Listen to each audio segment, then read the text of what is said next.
If you like this video, please give it a thumbs up and hit the subscribe button as well as the bell to be notified of future videos. Thank you. Hello Internet. I must tell you that we are very happy today. I might even show more emotion than usual because we've got someone very special here with us. She's called Sharon. And would you believe she's the one who brought out the song? And it's a song which everyone who I've ever interviewed here, all of them said to me, if you listen to this. And if you didn't, then here it is, listen to it. And then they normally say to me, you go and find that young lady and you talk to her. And now, by the grace of God, I found her. Sharon, you are most welcome here. Over to you. Tell me, what song did you write and which you performed, which is so important to the South African Defence Force members? Thank you so much for having me, Chris. I'm happy to be chatting with you today. Man, I did a tribute song for the SADF soldiers, and the objective, or the motive rather, was to get closure, and it was a symbol of honoring the SADF soldiers. You know, I also recorded the song right at lockdown. So it's when South Africa hit the national lockdown. You know, I had a little bit of time on my hands. It also, you know, it was approaching Father's Day. So it was also a way of honoring my father, who's a former SADF soldier. And, you know, like we kind of spoke a little bit before, you know, music really brings everyone together. I think it's a language that everyone understands. A lot of people can resonate with music. And I just thought that would be, you know, one of many ways that you can honor our SADF soldiers. You know, I was born and raised in South Africa, but I've lived in the States for quite some time now. And veterans over there are highly sought after. You know, they are celebrated, they are honored. And that's one of the first things I noticed, is that our SADF soldiers, you know, aren't honored that way. That particular war, even though there are multiple different events of that war, none of those were really spoken or talked about in classroom when I went to school. You know, it wasn't one that made the history books. It's not even a topic of discussion that was casually talked about in class, and didn't think anything of it at the time because I didn't have that knowledge. You know, it's only many years later and within recent years that I guess my father became comfortable talking about it, you know, with his closest family members. And so as he chatted to me about it and kind of gave me some references, he would show me some YouTube videos, you know, and of course, you know, my own curiosity grew. So, you know, I tried to educate myself on it a little bit more. You know, I thought, man, it's such a shame that, you know, it's the war that's not really talked about. And it's an even bigger shame that our soldiers in South Africa aren't honored. You know, they aren't commemorated. And in my opinion, I was gonna start that tradition, and it started out with a song. So, well, that's fantastic, because the song you're talking about is the Lomba River Battle Song. Is that what you called it? And your late father was a second Lieutenant Adrian Hinds. No, actually, my father was a foot soldier. His name is Johnny Bateman. So, but he spoke highly of the lieutenant, and talked about his bravery is one of the things that came up the most. And so we wanted to highlight that in the song and in the video as well.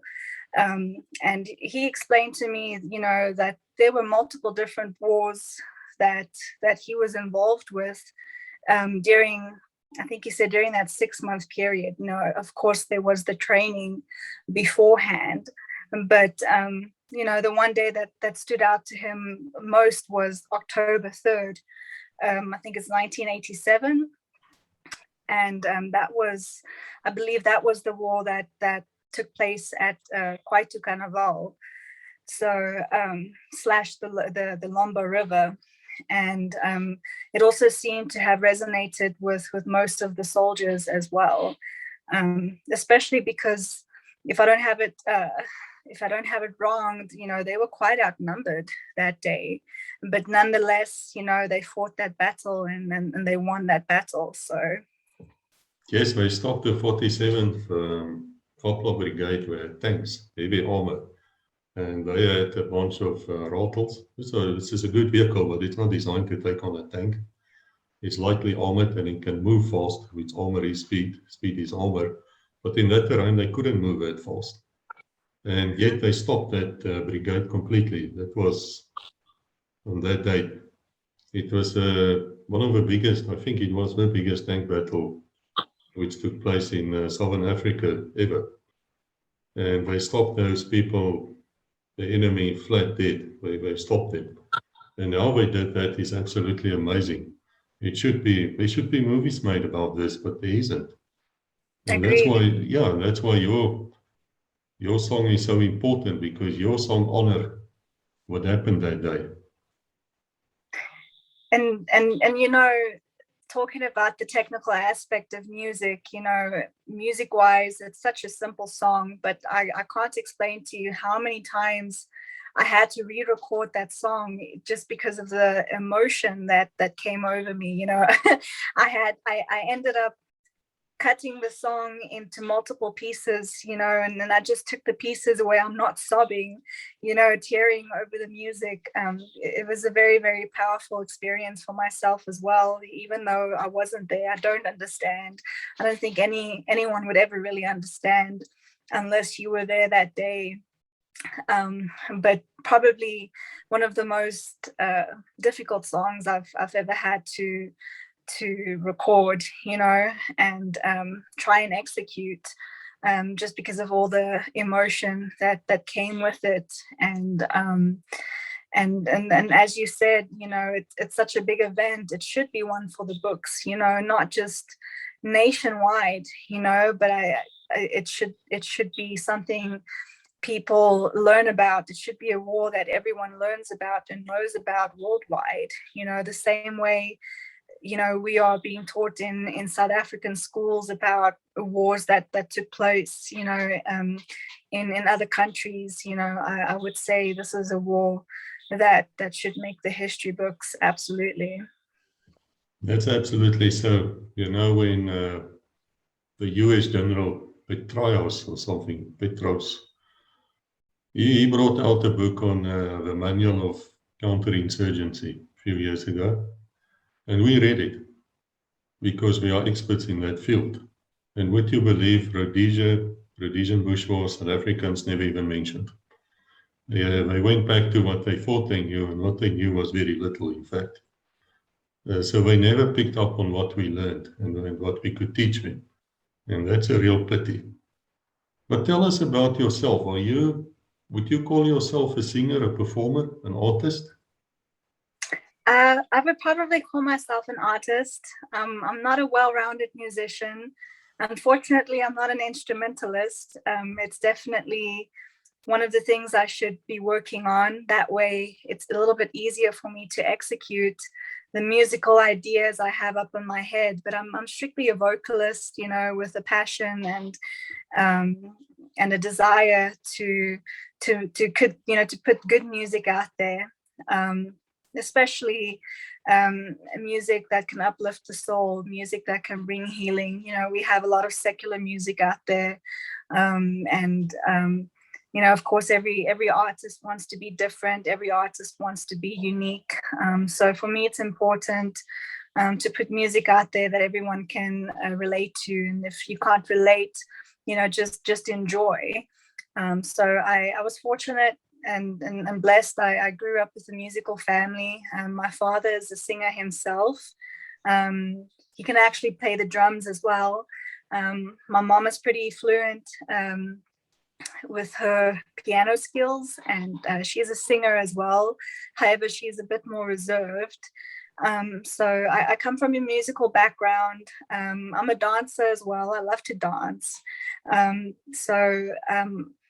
But unfortunately, I never picked up I never picked up an instrument. So when I do write my own music, more often than not, I have to, collaborate with other artists and rely on them for, the instrumental side of it. So that's on my to-do list. I'd like to try and pick up, a little bit of piano or guitar, just enough to execute the musical ideas that I have in my head. But I love to sing, and the same way, people get an adrenaline rush from getting on a roller coaster, or doing something extreme. I get an adrenaline rush from getting feedback from people, not so much as being praised, but I love to see emotion. I love to see healing, and I get a kick out of that. So, well, I can tell you that my wife watched that video last night, and she's not into military stuff. She's very peaceable. She says, us South Africans are crazy. There's something wrong with us. We're very violent. Of course, we're not really violent. We just been pushed a bit, we don't mind. We're passionate.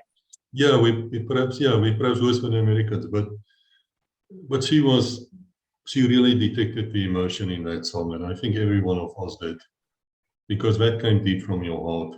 I've got no doubts about it. When you say to me now that you had to cut it so many times just to get through it, I cannot listen to that song without getting quiet, which is a man's way of saying I cry.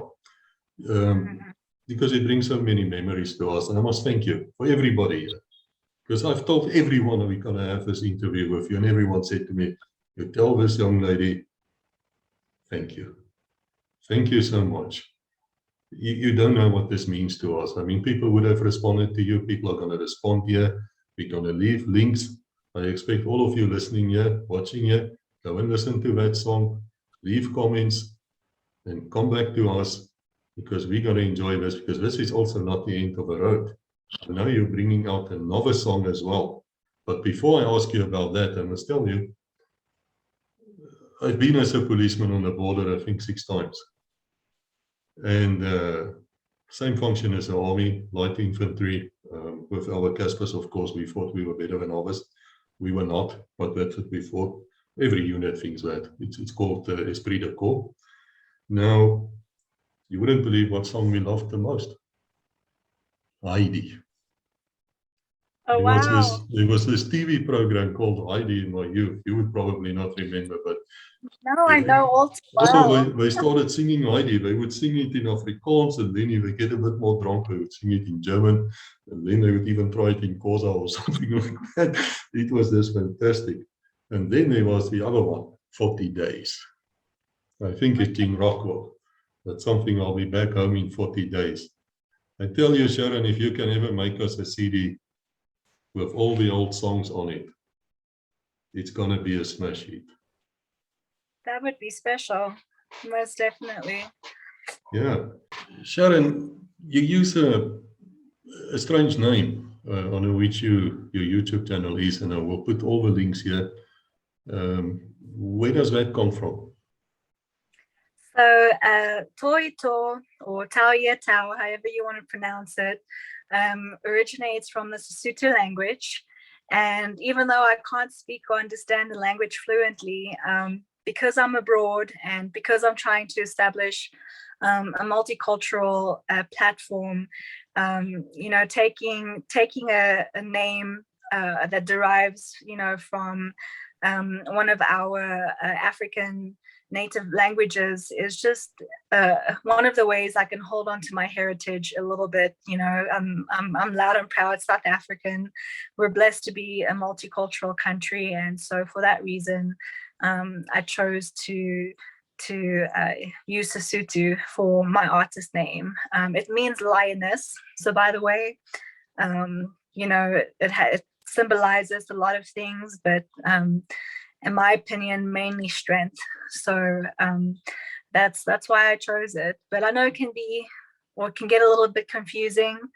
But I'm very proudly South African, and anywhere I go in the world, or anyone in the world that happens to stumble upon my page or my music, I want them to get curious, and I want them to look it up, and I want that to link them back up to South Africa, which is my roots. I'm born and raised South African, so and will always be South African. So you want people to subscribe? Absolutely. It's the easiest way of being notified and informed when a new song comes up. And that's one of the ways that you can support my music, for sure. Yes, and then just click that little belly thing, a little bell, and then it will tell you whenever there's a new song out. Then we know about it, and we can go and admire it. Yep, just click the subscribe button and then the little bell button right next to it, and you'll automatically be notified. As a matter of fact, I think when you subscribe, the second you open up your YouTube page, if there are any new songs or latest releases, it'll pop right up on your screen without you having to go and look for it. Yes, we will definitely do that, or we would want to know why not. So we're going to do that. We're going to subscribe, and we're going to click that bell, and we're going to support you. Thank you so much. So tell me about this new song of yours, because I know you're bringing one out again. Yes, so I Starry Starry Night was apparently a very special song for some of the soldiers as well. The way that my dad explained it, he has a vivid memory, of sleeping underneath his Ratel, and you guys had a radio station back then called Radio Orion. And he said, Starry Starry Night was one of the songs, that would come up repeatedly, and so of course, it's crazy how music can take you back, I mean, whether you are a musician or not, I still to this day, there are certain songs I can't listen to, because it simply just brings back so much emotion, but, other times, like I said, it brings healing. But I wanted to take that song, even though it's not an original, and even though it's a tribute song, I still wanted to personalize it a little bit, for the SADF soldiers. But I'd love to gift them with an original song, something that belongs strictly to you. And so I think I'm going to call this one Brothers in Arms. I haven't quite decided yet, or Boys in Washed Out Brown. I'm still deciding, one of the two. But yes, I've completed the lyrics. Like I said, I'm not an instrumentalist, so I have to find the music for it. But I might just keep it a cappella. So, but I'm very excited to gift the soldiers with this song. This is their song, and in releasing the tribute song, the Lomba Battle Song, like I said, the response was overwhelming. I was very blessed and privileged to receive some poetry from some former soldiers. Some were brave enough to share some of their stories with me, and I've taken some of that and I've incorporated that into the song. So I'm very excited to release that. I'm going to try my best to release it before October 3rd, since that's a big day that you all commemorate. But yes, like I said, this one is especially for you, and it's an original. So, well, how will we know when it's out? Will you come back here and tell us, or how do we know? Yes, absolutely. You'll definitely know once it's released, and I'd be happy to come on here and chat about it for a bit. That would be lovely. Yeah, I've got no doubts about that, because I can tell you the first one was so great.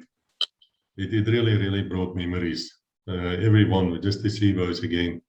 Sometimes I look at the pictures and I think to myself, what happened? Suddenly here we are, we're grey-haired, we're bald, we're overweight, we have a world's problems on our heads. In those days we were young, we were fit, we were vital, we were just unbeatable. And I think that song of yours brought all those memories back to us. Absolutely. And you know, for me, the motive wasn't just to commemorate, you know, the happenings of that border war. It's also a way to say thank you.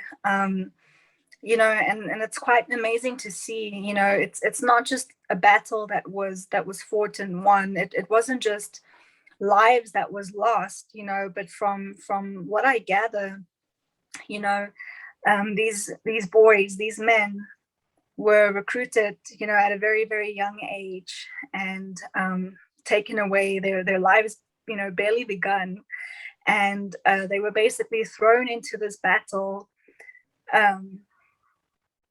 They took it head on, and then when it was all said and done with, it was almost like they were just kind of thrown into society and said, there, you know, there you go. And to me, that was very disheartening as well, especially seeing how humble these soldiers are. You know, no one is going around, you know, bragging. No one is going around upset because, you know, we're not talking about it or we're not being taught about it. You know, these men are very, very brave. A lot of them, most of them, all of them suffer in silence. Yet they're very, very humble and taken back, you know, even though they're not being honored, even though they're not being celebrated, even though they're not being commemorated. And, you know, that's honestly what touches my heart. So, not just because my dad is one of those soldiers, you know, but all of his fellow brothers. So, you know, therefore, you know, we can't change history, and we can't force anyone to put it in the history books, you know, but we can find our own way of saying thank you. And my way of saying thank you is through music. So. Well, music is powerful, and I'm actually glad you don't play instruments, because that means you have to use your voice. And I think that's the hardest thing of them all. I mean, anybody can get a quick beat and make a few noises, and then you have music. But when you only have your voice, and your voice is unique, really unique, then you know what? That's probably the hardest way of doing it, but it's the best way too, because if it works damn well. Of course, and I think sound, period, is such a powerful thing. You know, we can make waves with sound. So the same way it's important to speak out positivity, the same thing applies to music. You know, especially in today's world, you know, with all of the secular music out there, you know, we have to be careful what we listen to. We have to be careful what we watch on television.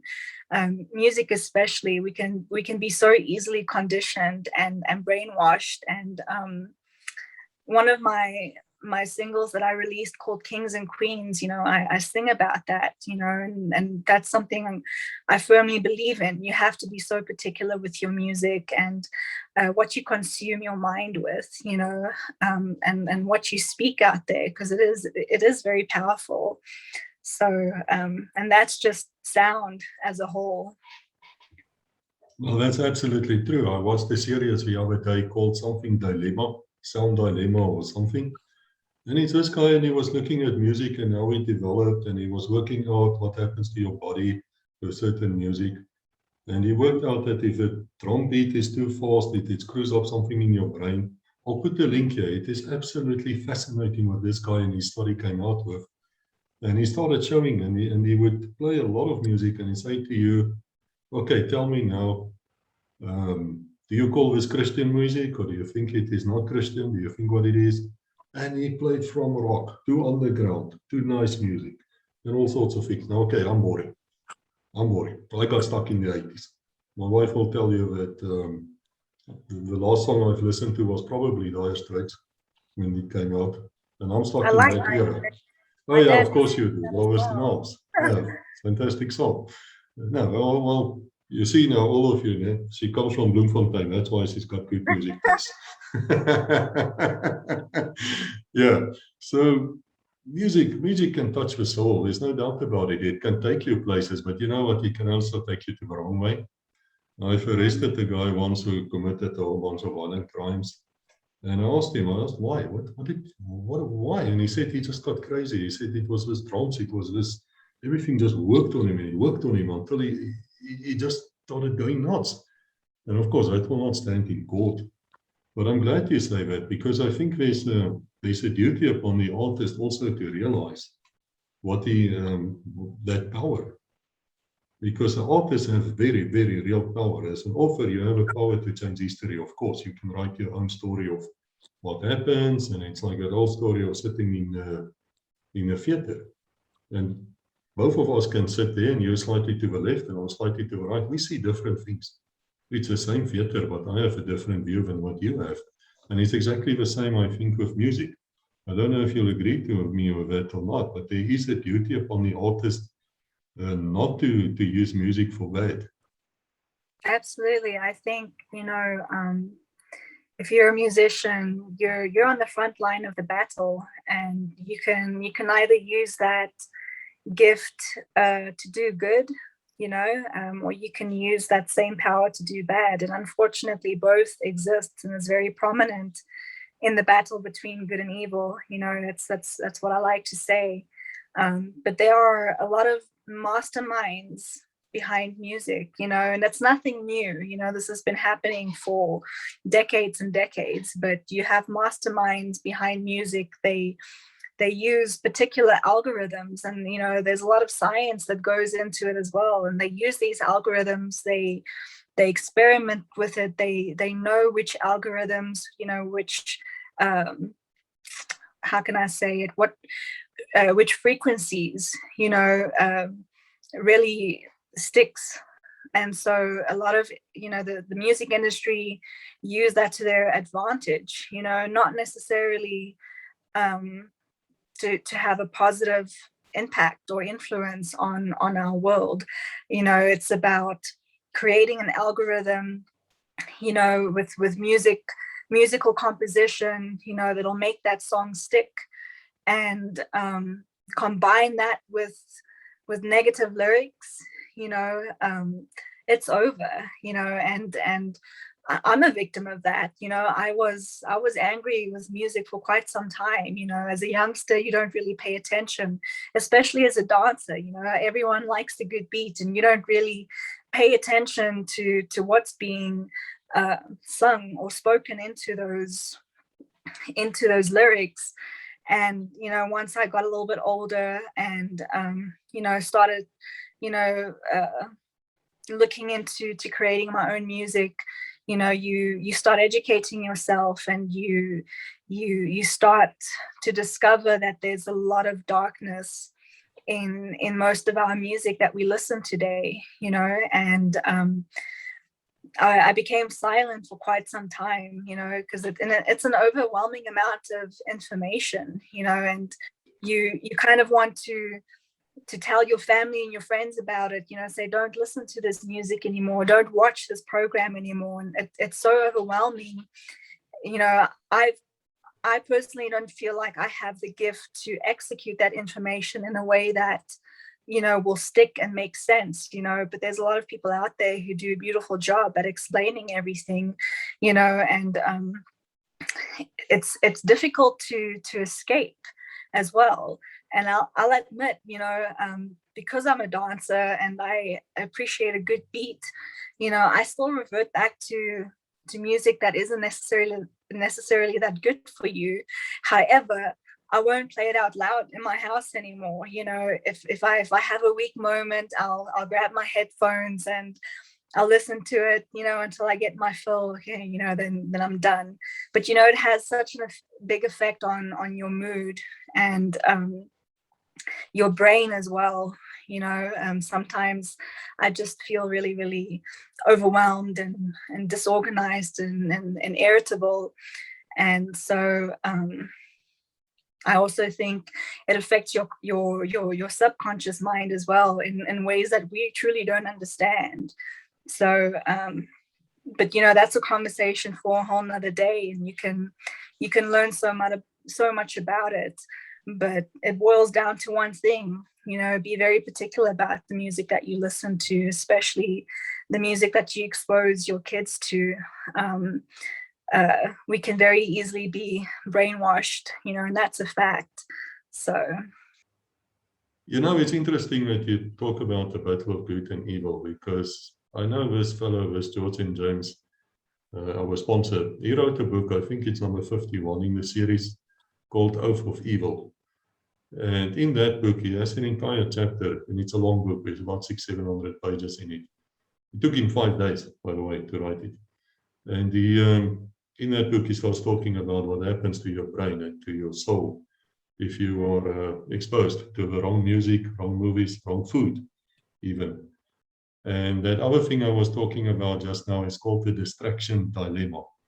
And I'll put the links in here. It's for free. It's some pastor in the US where else. We did this study. It's about 10 hours. And one of the studies which he quotes where he says some guy got hold of mice. And he exposed one group of them to rock music, and they became extremely stupid. Then he exposed another group of his mice to classical music. They became very smart. And then he had another one which he did absolutely nothing with.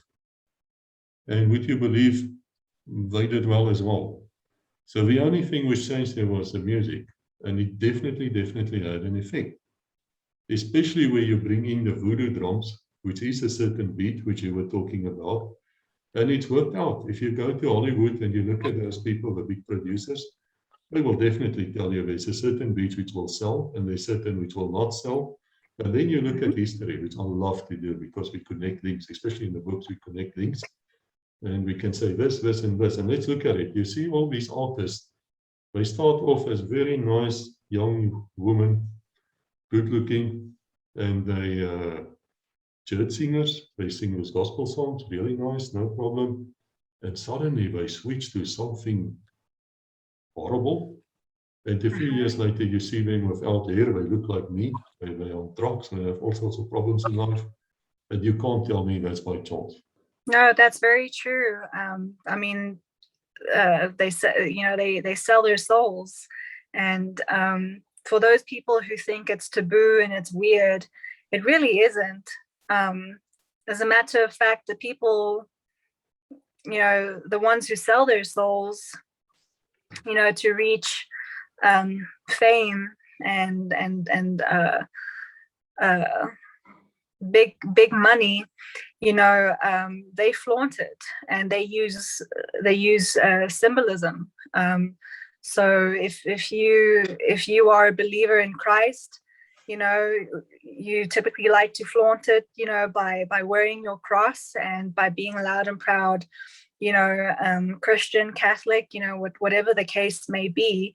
Well, they do the exact same thing, but a lot of people are asleep and they turn a blind eye to it, but they flaunting it as well. They doing their job by announcing what they believe, and that can be a topic for a whole nother day as well, is just simply looking into the symbolism, and unfortunately you won't catch the symbolism if you don't educate yourself on it. But there's a lot of people that are fast asleep, and they think it's weird, they think it's taboo.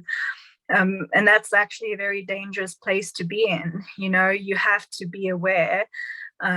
You have to go and educate yourself. And like I said, for me personally, it's very difficult and overwhelming to educate others. I just truly don't feel like I have that gift. I have this knowledge in here and I know for myself, but executing that and trying to explain that to someone else is very challenging, especially because it's an overwhelming amount of information, first of all. Secondly, most of us are brainwashed. Even I think I'm brainwashed to a certain degree, but just being aware that you're being programmed and being brainwashed. I think you're already miles ahead. It's just being aware of it, you know. But yes, there are certain beats that sell, and there are certain beats that don't sell. A lot of music have subliminal messages in them. There's also a term called backmasking, which is when, you know, you play a song backwards that has a completely new message to it, you know, and that kind of ties in with you know, cults and you know, Satanism. You know, there's a whole nother world out there, you know, but it's not always necessary to play the song backwards. You know, just listen to the lyrics, you know, look at the music videos that come along with it, you know, what they represent, who they stand for, what they're trying to promote. And, you know, turning a blind eye to it, you know, having the attitude saying, oh, you know, I don't pay attention to the lyrics, you know, I just like a good beat, you know, which I've been guilty of myself. That's the wrong mentality. If you don't stand for it, you simply shouldn't support the music. So, which is why a lot of contemporary Christian or gospel music, you know, even reggae, you know, I love reggae. It's my desire to establish a multicultural platform, genres out there that as the secular music today, and sell your soul, you know. And if your duty or if your goal is to reach mainstream media and to, you know, get fame,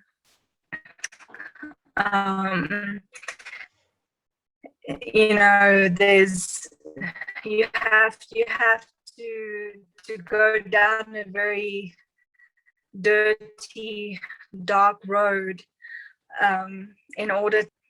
It gets pretty nasty, you know.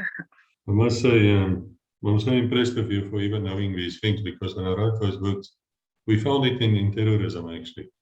We started seeing certain signs, certain logos, certain things were there, even in drugs. And we started wondering what the hell's happening here. And then we realized there's the entire language. There's the entire occult language. And you see it with all the world leaders. They all make the same signs. They all have the same handshakes. They all have the same secret societies, from George Bush to Obama to... I even prove in the books they are DNA connected. Every single US president goes back to one family.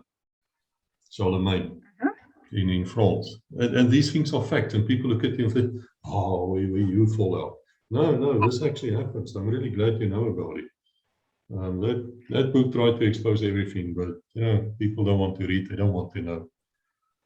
Yeah, ignorance is not an excuse, and that's where the devil's very smart, you know, and all of his followers as well. Is they're very deliberate with the symbolism that they use. You know, they flaunt it. It's so obvious.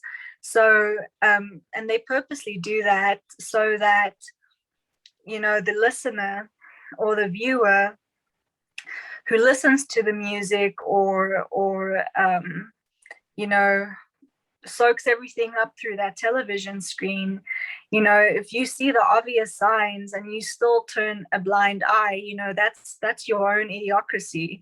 That is your own ignorance, and it's not an excuse. And so that's where the devil comes in and says, well, I did my thing, you know, I advertised myself, I made it very obvious for you, I gave you all the signs, you know, it came down to a choice, you know. And I think that's why it's important to either educate yourself or keep an open mind, you know, don't shut everything down.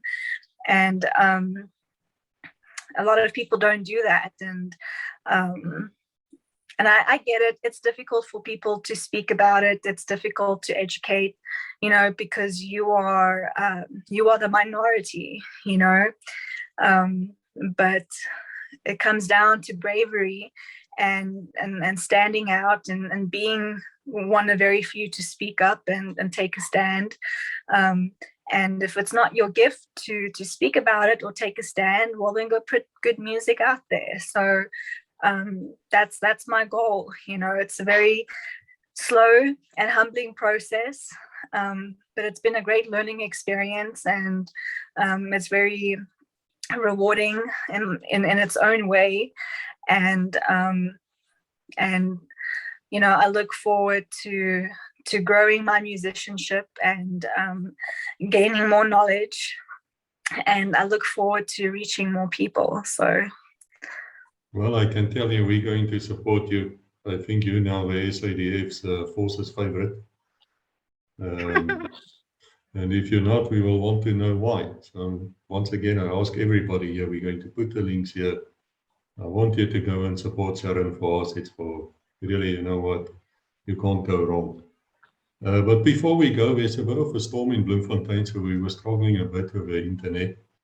I understand you're going to be a mom quite soon. yes, sir. Right now, I am approaching my 27th week. So the second trimester is coming to an end. That has been my favorite trimester so far. And yeah, she'll be here in 3 months. So looking forward to it. Yes, so you have a little daughter, and it's her first one? Yep, first baby, yes, sir. Oh, that's fantastic. We can't say enough congratulations to you. I'm not going to ask the name now because, you know, it shouldn't be revealed here, but once That's she's a there, surprise. Sorry? That's a surprise. Yes, that's a surprise. I mean, we can't reveal it here, but I can tell you what, the moment she's born, we would want a picture and an update. Yes, sir. You got it. Well, Sharon, you know, it's been fantastic talking to you. I speak to a lot of people on this show. Some of them are, no, all of them are really good people, really great people. But you're standing out because you've done something for us, for my generation, which no one else did. And, you know, those of you who tried to bring a few songs back in the 80s, they were doing it for money. Afterwards, they just became very quiet. We had to find out they were actually supporters of ANC in secret. Of course, we didn't know about it because we're lying. And I was astonished. I can't stop speaking about this. I was astonished when I listened and saw that song the first time. And then I thought to myself, well, perhaps it's what I'm seeing. Yeah, perhaps it's what I'm seeing. Let me put the video off. Now I'm just going to listen. Same reaction. So once again, I say thank you to you. When you get your new song out, Sharon, bring it to us. Come and talk to us about it. We'll put all your links in, and we wish you and your little one and your parents, everybody around you, we wish you the very best. Thank you so much for having me. It's been a great pleasure and a big honor. Can't wait to share the song with you guys. So as soon as that's wrapped up, you'll be the first to know. I dedicate this song to all the SADF soldiers and their enemy soldiers who paid the ultimate sacrifice, but also very importantly to all the young men and their families who have had to deal with the aftermath of war, families broken because of divorce, alcoholism, and even suicide. The story needs to be told. Some books have surfaced of late, but we need more. Please share this video, as well as all books and stories relevant to the South African border war. The world needs to know.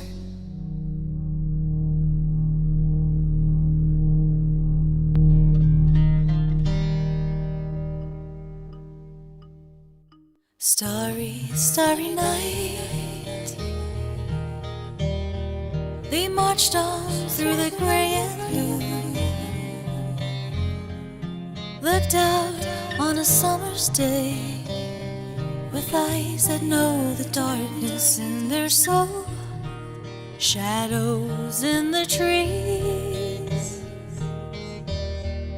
sketch the tanks and enemies. Caught the fear of what could be, laid in the forest land. Now I understand